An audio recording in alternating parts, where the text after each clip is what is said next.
How's it going, everyone? Happy day, few days after ProveX Sacrifice ended. It's over.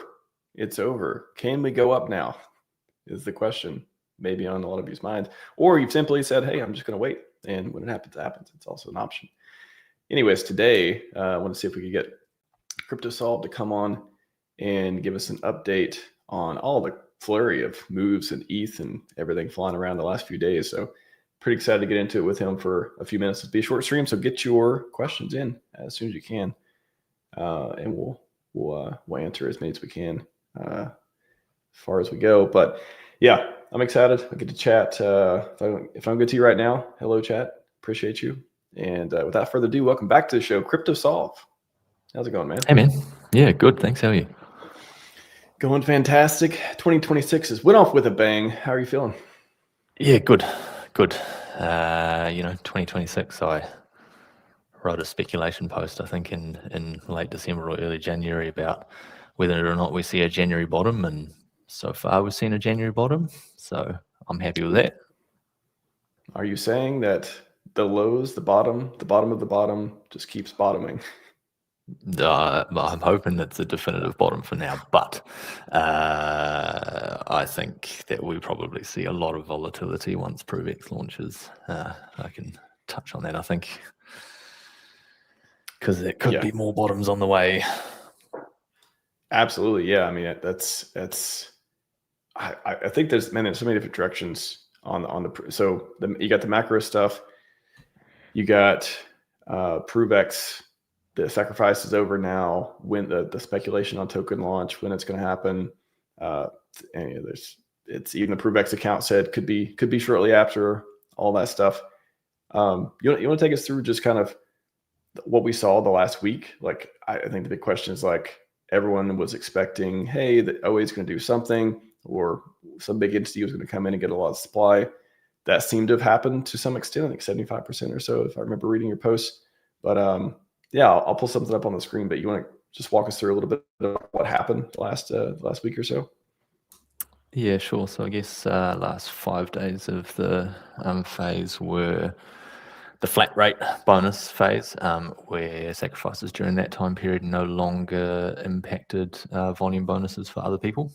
The initial flat rate was supposed to be a 0.75x, but it was actually adjusted to a 1x, and when I looked into it further, it made sense because it's supposed to be sort of reflective of the average volume bonus for people.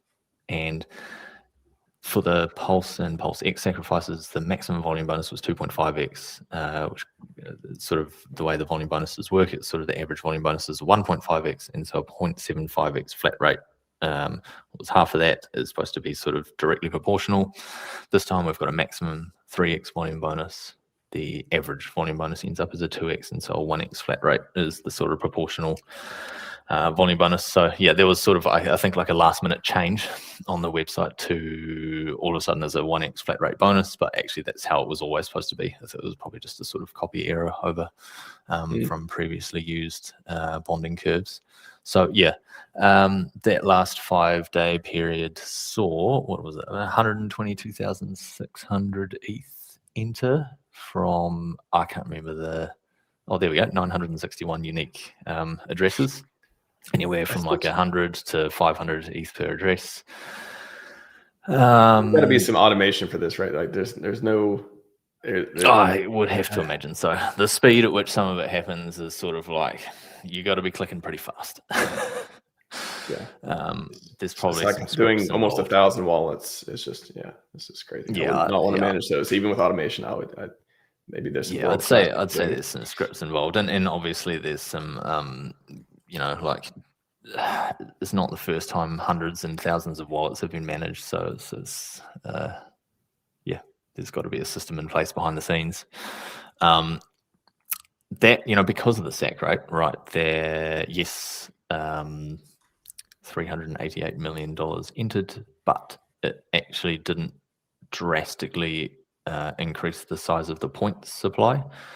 I think we went from like 320 billion to 1.27 trillion, so it sort of 4x the points supply, and it meant that those wallets collectively took about sort of 75% of that supply. So yeah, whilst it's a huge dollar addition to the SAC wallet, the dollar per point that they were sacking at was terrible, you know, comparative to day one or the first little phase. Wow. And so the user supply, I mean, is that what from now on is going to kind of be like, you know, we always talked about with both PulseChain, Hex, and PulseX and stuff, other than Ink, because Ink, you know, it launched and then, you know, whoever's providing LP could earn it and trade and stuff after that. But is that kind of what you think we'll be thinking about on the supply side of like, okay, there's, you know, however many points the 23 or was it 16 million or so made up a part of the supply, and then the rest of it, 388 million that came in afterwards, making up the 75%. But it's like, how do you figure out market cap from it? Are we still looking at like, okay, the user market cap versus the total market cap? Like how are we going to, you know, work that out? I think if we're going to be consistent, we've probably as a community managed to get some traction in the sort of remove the OA supply from the total supply to be a more reflective of user supply concept. So that user supply should be about a quarter of the actual total supply. Theoretically, depends, like market cap entirely depends on your start price, right? And so if we assume that we've got sort of $1 per 10,000 points, quick math, what's that? Yeah, $1 per 10,000 points. So I think that makes it like this. The theoretical SAC price is 0.001. Three zeros one. 3 zeros one or 2 zeros one? One of the two. Okay, yeah, can't.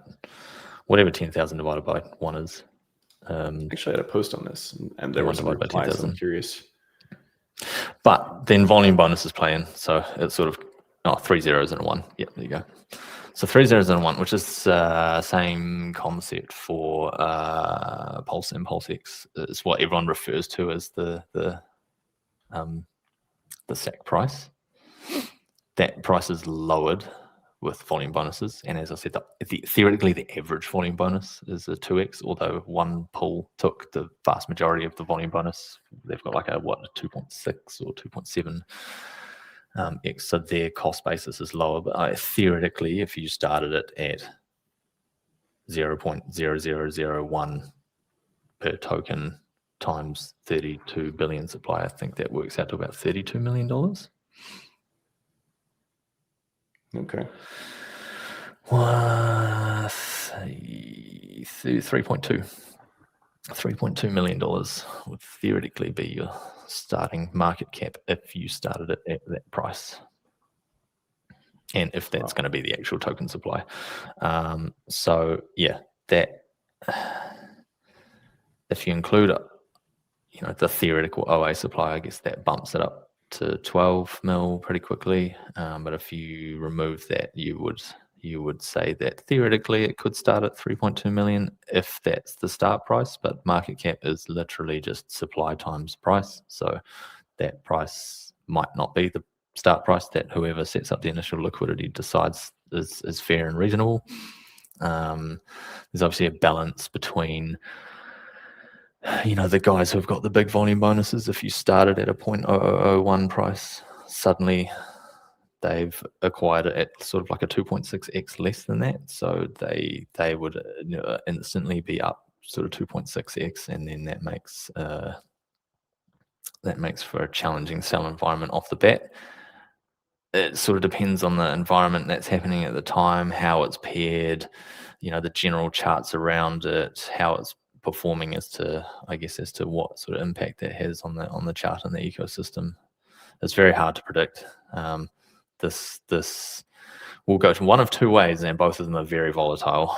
It's not like we're going to see a launch and everything's just going to sort of crumble along at plus or minus 2% a day. It's going to be sort of big numbers one way or the other.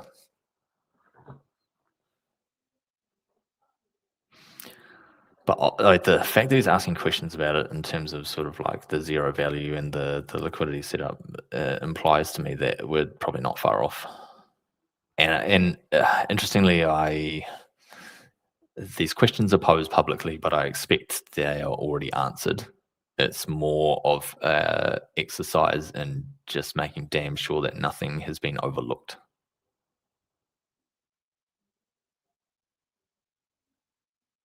Oh, you're muted, Max. Sorry. Yeah. So, and this was 4 days ago too. So we've had quite some time, even since the question of the liquidity piece here. And yeah, I was also asked the question too, like what will token trade for after launch? You heard about? Yeah, I think that the bonus multiplier, 2.6x. Yeah, I don't know. That certainly impacts people's cost basis. That doesn't necessarily impact, I guess, the fair market value. Because there will be people that acquired it at very close to, 0.001. But there'll be people that acquired at 2.6 lower than that. So yeah, I'm just looking at your big questions too. When's ProveX Sacrifice launch? Do you think it's been a few days since the liquidity, the $0 posts and stuff too? You think it's this month? Do you think it is 2 more weeks from the sack? Yeah, two more weeks on 2 more weeks. I think it is close. I don't know if this month is going to be accurate, but I would speculate close. But I mean, last time we speculated close, we saw 2 more years. But this one I think is probably a little bit more straightforward, right? It's not a whole blockchain. It's not a whole sort of DEX. It's it should be relatively straightforward, I think, to release, and then the protocol itself can sort of implement the token sort of at a later date. Yeah, I think it's, from all I've read and seen about it, it seems like it's just going to be an ERC20, right? It's just going to be literally like ZK-P2P fork, but with token. Yeah, I'm not sure there's anything special in the token. But I don't know whether or not there's going to be any sort of like governance structure attached to the token, or whether or not it could just be a straight ERC20, PRC20, just sort of depending on where it launches. I can't see a good reason why it needs to do anything fancy as a token itself. Yeah. But it could be like PulseX and Inc, which theoretically have some code sitting in there allowing for sort of like governance voting and structure, but have never been used. So it could be that we see, not sort of like overly complex token code, but like code that allows things to happen if and when someone decides to switch it on. Yeah, I think Hex was one of those things where I was like, okay, it's got all the functions of the code to do all the DeFi system type thing, and then you got a front end that connects to it. And then with PulseX and Inc, there's the code of like, hey, this may have some kind of future utility or value or ability to do these things. I wonder with ProveX, I don't know. It just feels like an ERC20. It feels, but I don't know. I don't know the master plan, but it just feels like it's a token that you need for a platform. Yeah. That should, that's, and if it is that, then obviously like what testing is there, right? It's a standard deal. But if not, then it could take longer. Yeah. Who knows? Maybe we'll see it launch on pump tires. Install on pump tires. I don't think so. ProveX. Well, yeah, that's a great segue to PulseChain or Ethereum, man. That seems to be the debate. To me, it's like it's PulseChain, but I don't know. Apparently, there's theories around Ethereum too. What do you think? Where's it going to launch? I think you could launch it on both and just use the bridge to sort of arbitrage prices.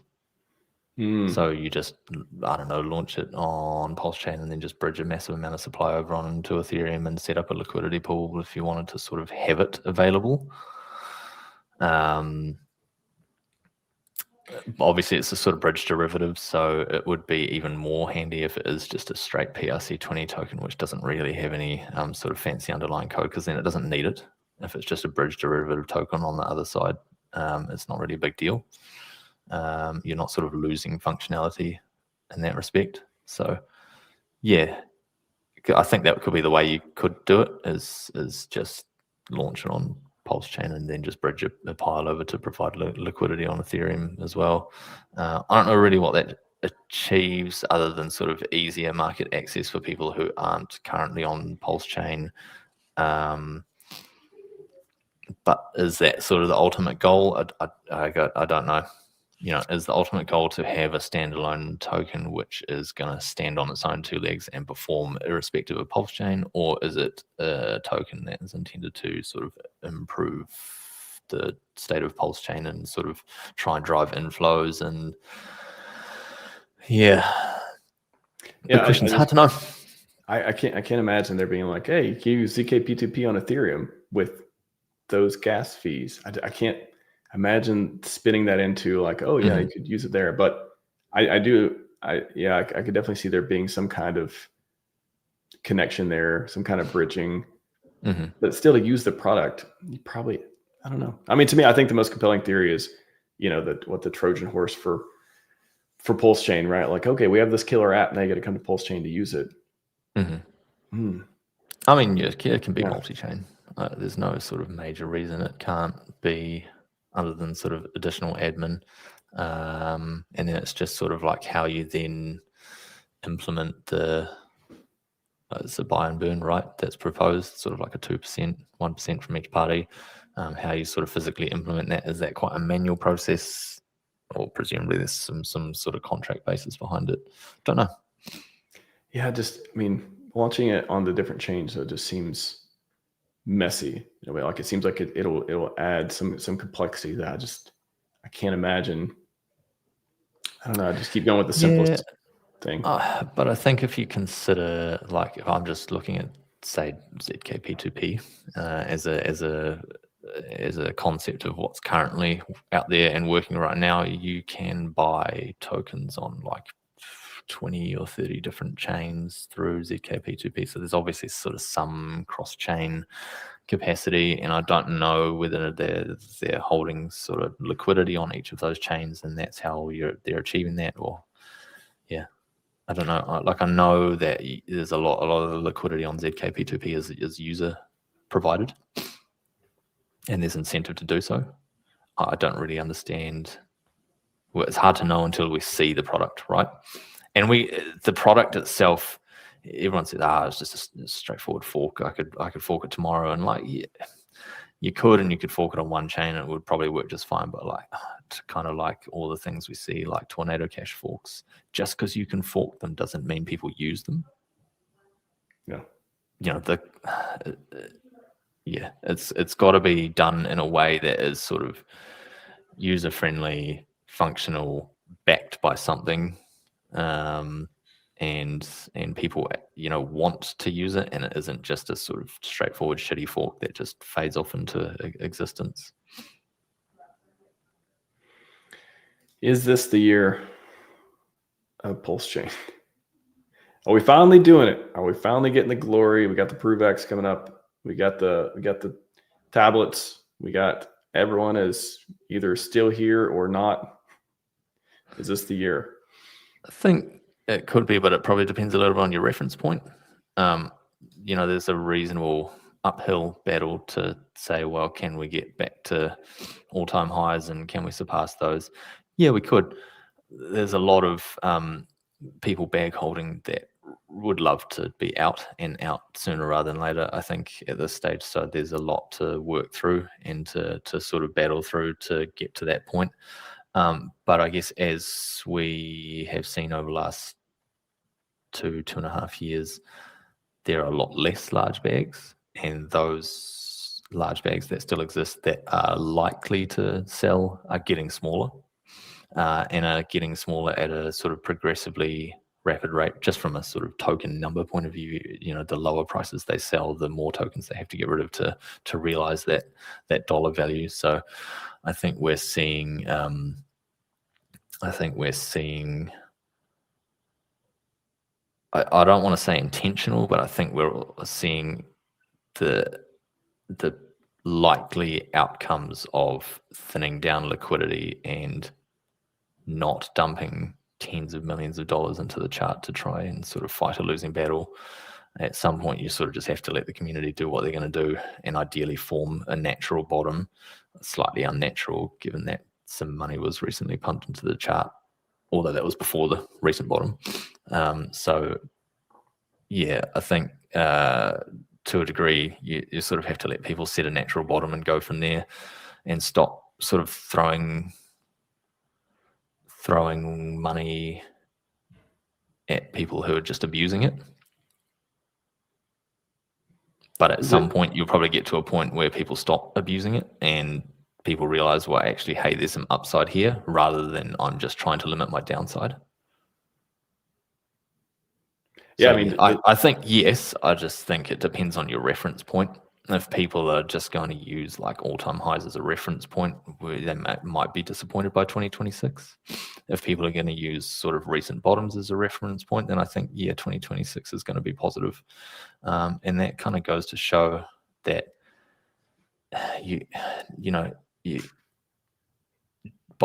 averaging in is a useful concept, and continuing to, if you've got sort of solid belief in an ecosystem, the way to show that is just to keep dollar cost averaging in, because if you're sitting there bag holding since day one, haven't touched it, pissed off that things are down 95% or whatever it is, I get it, you'd be annoyed.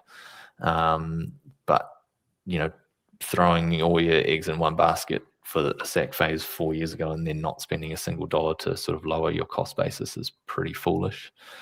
So for people buying at these prices, maybe this is point of maximum opportunity.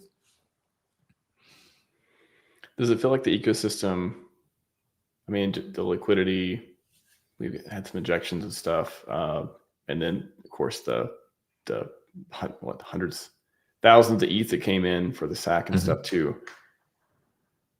Are we at an optimal point? I mean, you said, this talked about the bottom and hopefully up from here and stuff. Are we mechanically, with all this stuff, are we at a point where, hey, if we do get some things turned around, we get good macro, we get token launches, excitement's back, cryptos gets in some kind of state that's better than it is now.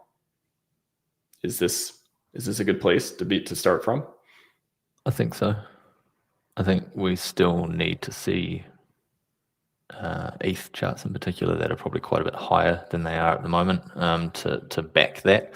Obviously, people's perspective of the so-called treasury, quote unquote, is all based on the average ETH price that it was acquired at. So, whilst we're still 20% under that, that's not ideal.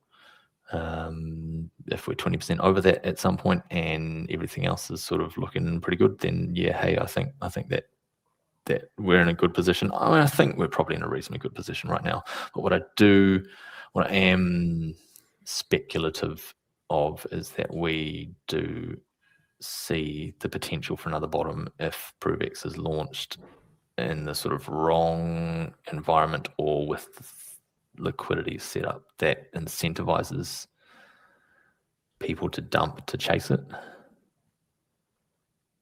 It won't be that, if it's paired with Pulse, it won't necessarily be that Pulse sees a new bottom, but everything paired to it could.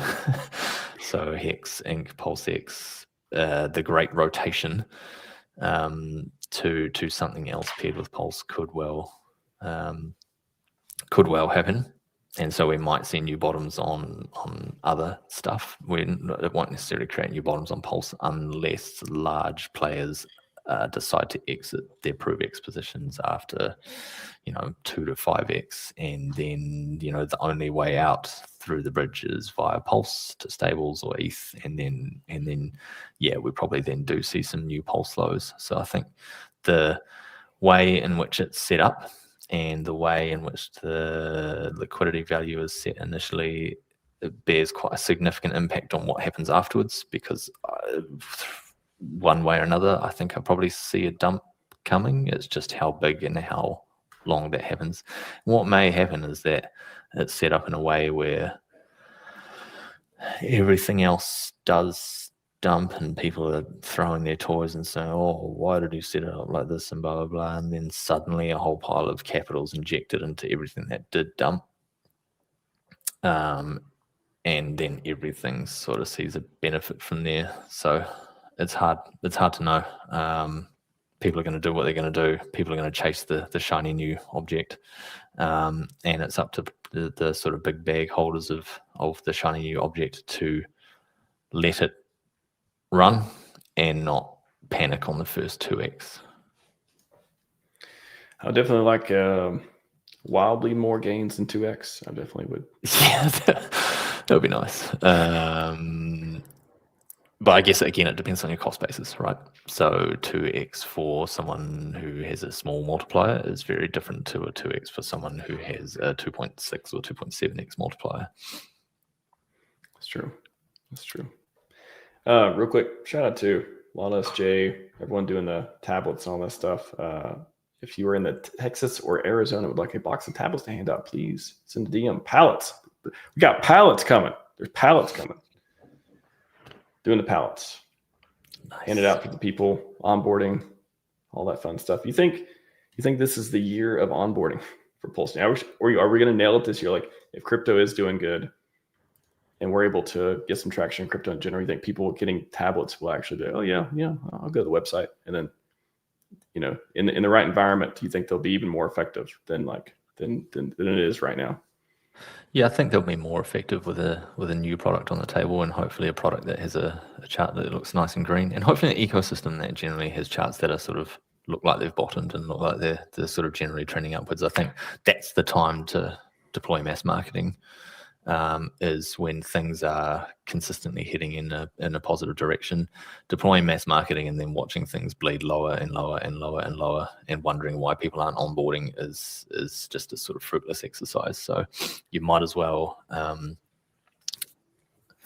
yes, people maybe are having opportunity to get in the lows, but like, if you want to attract people who are willing to invest in some decent capital, they probably want to see that it's likely to see some gains.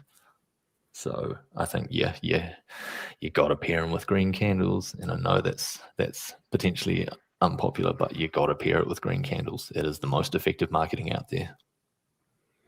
Yeah, I'm hoping, like, you know, if we were able to get these into a lot of people's hands now, to, you know, community handing them out, all the pallets and hundreds of thousands or million or whatever number is out there and coming and all that. And then we get some green candles, and then it just becomes so much easier to hand them out and be like, look at the chart too, by the way. And there's more money to do more marketing and all that fun stuff. So hopefully we get 100%. I mean, you get a tablet in your hand, and you know, maybe you're sort of semi-familiar with crypto, and you sort of say, I wonder what this is, and I'm going to look up the chart, and you look up a chart that's just climbing and climbing, and you say, man, I cannot miss out on this. Like, you know, this, I've got to get into this. This is an opportunity of a lifetime. So yeah, it's got to come with green candles. Let's mint millions more millionaires. Let's go. Yeah, that's the one. Cryptosolv. Appreciate it, man. You've been putting out some great content. One of my favorite content creators in the ecosystem. So appreciate all the stats and stuff. If you got the time, I've got a bit more time, but up to you. Is there some other? So no, I'm good now. I've cleared some time now. Okay. I mean, I'm just thinking of, like, is there something about the SAC, any other speculation, PulseChain? Like, what's on your mind? Well, I'm looking at, I guess one of the questions in the chat is opinion on perfect scenario for pairing and launching. Liquidity pairing, I don't know. There's a few scenarios you could run. As I sort of briefly talked about the one about pairing it with Pulse. It is, I think if you do that, you'll see some damage to the other core coins, or everything paired with Pulse probably, but you won't necessarily see an immediate or direct negative impact on the price of Pulse until people are sort of exiting their positions to stables. What you kind of hope is that a lot of people exited a lot of their positions to SAC anyway, which I think we did the analysis on, and I don't know, $4 or $5 million of core assets were probably dumped to do that. So maybe like a third of the SAC set. If so it probably won't immediately negatively impact Pulse, but it might eventually negatively impact Pulse if the outflows from people taking gains into stables or ETH sort of exceed inflows from stables or ETH. So there's that. You could just say, well, maybe I'm just going to sort of keep this off to the side, right? I might still launch it on PulseChain, but maybe I'm going to pair it with ETH. And then you'll probably get a slightly more decorrelated chart, because I guess the challenge of pairing it with Pulse is like all the other things paired with Pulse is as Pulse moves up or down, the coin moves up or down, and obviously the ratio shifts between the two, and that sort of impacts USD price. But like, you might have a much higher PulseX price or a much higher Hex price in the current environment had you not paired it with Pulse that's down like 95% or something like that, which sort of like effectively becomes an anchor that's dragged it down, right? And so even you'd have to pump the ratio really high to offset that dump. If you pair it with ETH, then it sort of decorrelates a little bit from the rest of the ecosystem. The only challenge is that you almost definitely will then get a dump in the price of Pulse as people sort of dump, everything into ETH to then route through to ProveX. So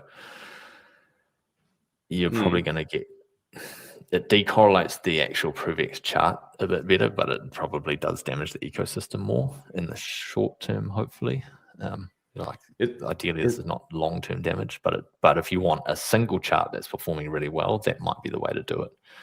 Now, I think the other thing that's probably going to happen, and I replied to Richard about this as well, is I think the liquidity will probably be relatively thin to start off with. Like, it was a silly idea to just release it with like $6 million of liquidity or something massive like that, because that just becomes extra liquidity, and you can't, it's not a chart that can move upwards at massive pace.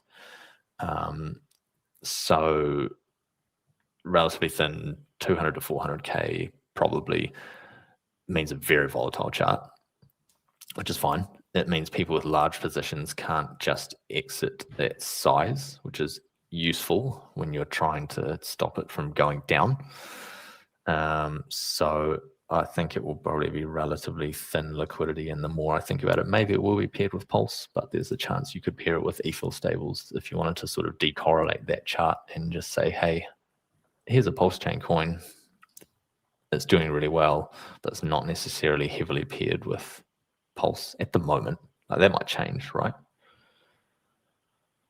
Yeah, that's hard to know. I think that as much as you try to sort of game theory it through, a million times, at the end of the day, you kind of just have to pick an option, do it, and see what happens, and sort of be prepared for the likely consequences of those actions, and have a plan in place to sort of deal with or mitigate those consequences, or not. I think the SAC bags are unlikely to just be rampantly used straight away, but I don't know. Yeah, is there a way? There's so many different pieces on this, because getting a chart of a certain pair that looks good over time is one. Another is the liquidity piece to it. Pairing it with 700 million versus 200 million. Yeah. And then I was thinking too, is there a way to pair it, I don't know, like something like ETH or USDC or some stable coin or something before, a bull run. And then when things start popping off, then the liquidity gets moved over to, some of the core pairs or PLS or something like that. Maybe it's probably not going to be a static pairing. It's probably not just going to be a set it and forget it. Whoever is providing that liquidity, or whoever is incentivized to provide it, maybe we see some PulseX farm action. Might need to adjust based on how it's going, and there might be points at which it makes more sense to pair with ETH or stables. There might be points at which it makes more sense to pair with Pulse based on sort of where the money's, I think, where the money's flowing from, right? To look at saying, well, we've had like $1 million worth of buys. Is it flowing from people dumping calls to just rotate? In which case that's not ideal. Or is it coming from sort of fresh capital? In which case that is then potentially ideal to pair with Pulse, because then that fresh capital flows through Pulse on the way to ProveX, and both charts go up. It might need to be quite again, sort of a trial and error environment, because I think there's no perfect answer. There's no answer in which you can protect the prices of all charts by doing it. A question here. So OA ownership, not sure if it's already clarified. Pretty sure people still are confused whether OA owns 96% or 75% of the ProveX supply. 75%. If you look, so they own 75% of the points supply. So if you, one of the really good ways to look at that is Poseidon 5555 is his X handle, his website, which is sac.pulsex.win, maybe. PulseX.win, yeah, that sounds right. Maybe he's got a really good dashboard that pulls the data sort of directly from the SAC dashboard API, and breaks it down into the distribution, and that, assuming the points tallies don't get modified, and I guess that's one thing that could happen, is that points tallies could get modified, per disclaimer at the bottom of the Sacrifice website. But the entity that sacked massive value in the last 5 days theoretically owns about 74.8% of the points supply, which if you go down, there should be a past first prefixed bonus, post first prefixed bonus tab on that. That outlines it all. That's my favorite tab there. Yep. So there you go. 74.8% is the post fixed bonus points, which is the potential OA sacrifices. Gotcha. Yeah. So they sack like 96% of the value or whatever it is, but that doesn't actually mean they get 96% of the points, because of how the curve works, and the sacking in the last 5 days means you don't impact the bonus multipliers from the earlier guys. So yeah. Great question. Yeah. So less of a portion of supply than say Pulse or PulseX, whether that was intentional or whether or not that, like, theoretically there was a limited amount of value you could put in based on the amount of value of ETH available to acquire that supply. Probably if it had all been done on the first day of that 5-day period, maybe you could have got to 90% of supply, but it wasn't, and I expect it wasn't for very intentional reasons. So yeah. Interesting. Last one before we wrap up. So why RH so quiet after sack phase? I always remember him saying, yeah, right. I always remember him saying that when I'm quiet, I'm working, right? Like I'm quiet, I'm like, when I'm not tweeting, I'm doing stuff or something. I forget what it was. Yeah, and that's, like, whether or not that's working on token or product development, or whether or not that is purely just sort of like running through scenarios and game theory and thinking through sort of like, how do I do this in the most positive possible way, and how do I deal with the likely consequences of however I manage to pair it and however liquidity setup is, and sort of what happens next, and what does that mean for the long-term charts of everything else. Because in the ideal world, you don't just want to say, well, here's my one token, ignore the other 4 or 5 that are sort of down only for since PulseChain launched. You sort of want everything looking green, and obviously there'll be some trade-offs one way or another. You can't just have everything pumped. That's a massive amount of dollar value to achieve that. But if you get a lot of money throwing through Pulse, and as long as the ratios of everything else remain relatively similar, then everything pumps. So, the more money you can get going through Pulse, the better. That's why I kind of speculate maybe it does get paired with Pulse, and you just sort of have to accept that the other calls are going to take a hit initially, and maybe they get rotated back into when people are taking gains. Like maybe people are looking looking at this at a way to acquire a larger, hex position or PulseX position, or, maybe their ultimate goal is not necessarily to escape to stables or escape to ETH, ideally. I hope we're able to make some new sub communities that are like, okay, we're bringing us new hex. Oh, I like the hex token. I like that thing. It does the DeFi yield thing. It does, what I like. Oh, now we bring us new hexagons. And then some people are like, oh, I like PulseX. I like being part of the casino. I like the buy and burn. I like all those things. Hopefully each one, when it starts pumping, we're able to attract like new PulseX, new ProveX, new all different like new people for each one, for each product, whatever they like. So maybe ProveX pops off first, and then it leads to everything else. I think it probably does. There's still lots of levers to pull with the other tokens. I think sort of people forget that obviously PulseX has the buy and burn, and that sort of just happens naturally with DEX volume. So if we can get DEX volume really kicking again, and maybe that's through ProveX, then cool. Ink is kind of dead in the water because it's, there's not much incentive to farm it right now, right? And the emissions rate's quite low. But that can be changed at a moment's notice. Like you can change the emissions rate right now. It'll take 5 minutes to do.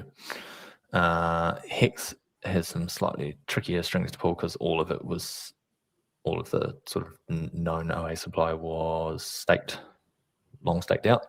But you could EES some of those stakes and provide a few days of like massive yield to stakers and say, hey, I know the average daily yield is lower than it used to be, but there's still some incentive to being staked, because on any random day at any random point, suddenly there might be a huge supply incoming from massive EES activity, and 50% of that goes to the Hex OA wallet anyway, so it can kind of be recycled into more stakes if you want to continue sort of altering APY.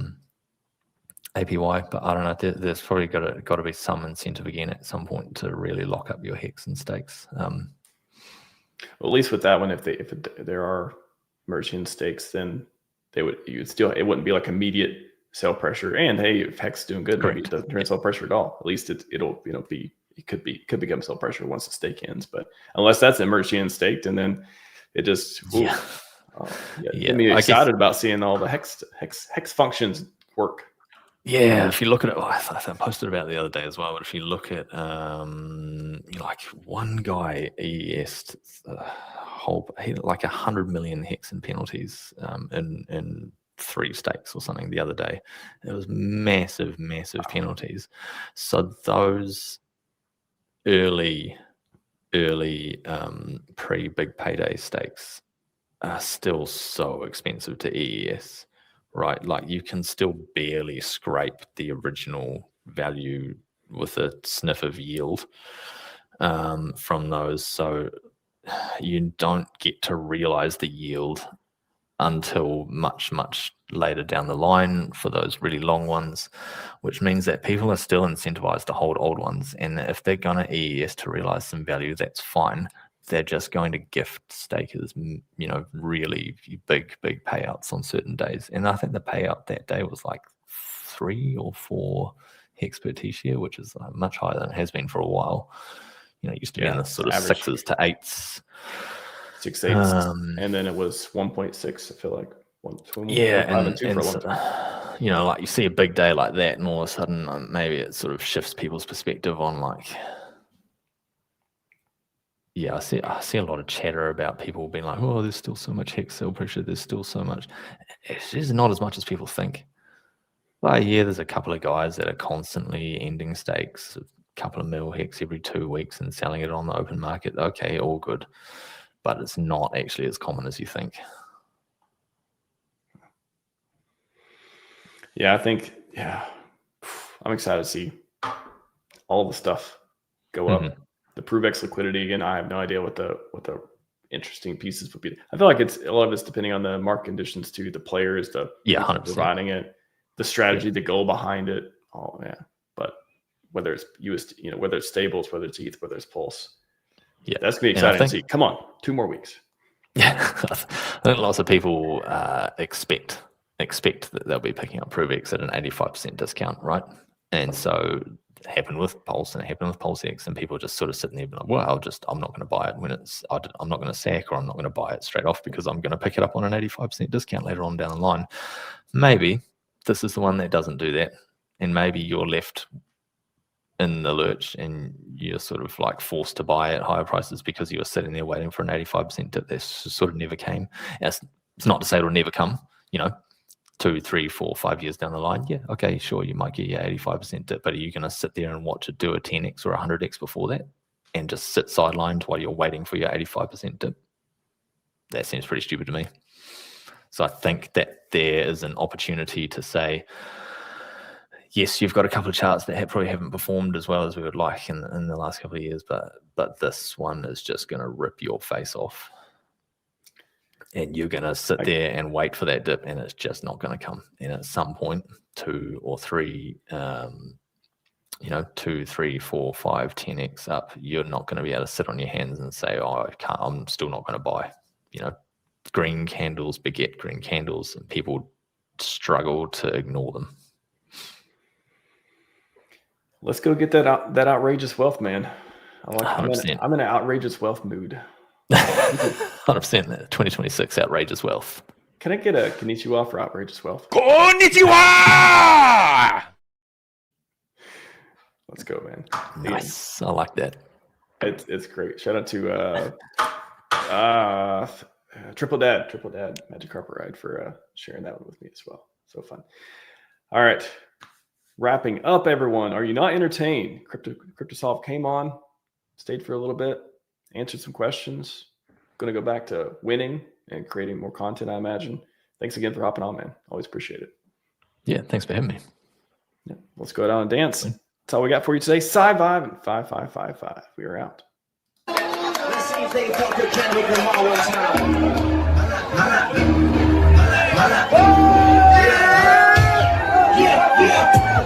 I remember serving summer, I see drama, lava, silver, this a nigga, this a family, this the mama, counter, this, I'm a shower, my accountant, I'm just coming down with this, I say, with my zero, only fully analytic, girl, like a bio westy girl, with my taste buds, ooh, that pussy good, like you said, they know my taste buds, I can't wait to be with this shit, like you think extra, pull up on your block, you break me down, and play a gym trust, AM to the PM, PM to the AM fool, if I drop your DM, just got the hate them fool, if I quit your beat, I'm extra out, say it's fool.